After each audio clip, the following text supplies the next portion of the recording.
Now let's turn our attention to the UK, which is witnessing a crisis of joblessness. More than 9 million people are not employed or looking for a job in the United Kingdom. So their economy is flatlining faster and the cost of benefits is surging.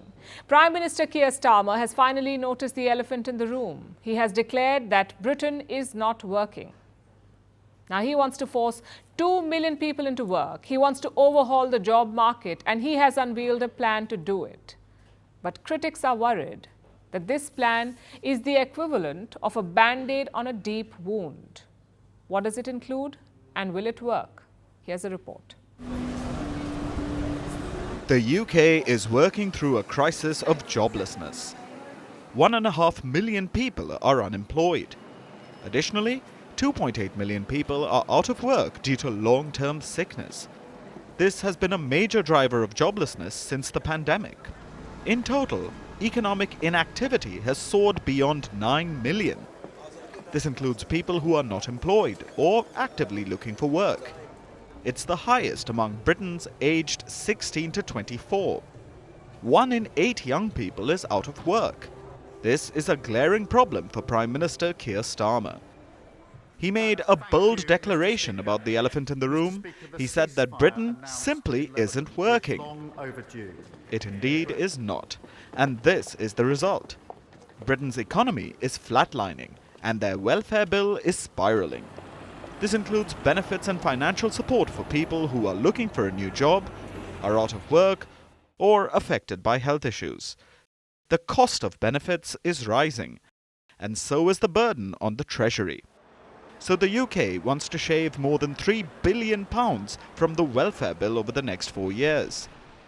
In order to do that, Starmer wants to boost employment. By how much? From its current level of 75% to 80%. This means bringing about 2 million people into work. It's a bold ambition, but Starmer claims he has a plan. He has unveiled the Get Britain Working Again white paper. Think of it as a government pledge to overhaul the job market. It includes 4 main measures. First, guaranteed access to apprenticeships and training for the young, so they can get the skills and education to find a job. Secondly, rebranded job centres which help people with the resources to find jobs. Thirdly, independent reviews of UK employers to promote inclusive workplaces. And fourth, the expansion of mental health support. While many details about the plan are yet to be revealed, Starmer claims that this can fix the problem of joblessness, that it will put an end to the culture of blaming and shaming people who for too long haven't been getting the support they need to get back to work. But critics aren't sure. They have likened it to simply throwing money or putting a band-aid on the problem. They say that Starmer is putting pressure on people, especially the young, to do the heavy lifting, from undertaking training to going through with placements, while braving the threat that they may lose benefits if they don't comply. The Starmer government should instead focus on the crumbling health infrastructure, the National Health Service, and look to create more jobs.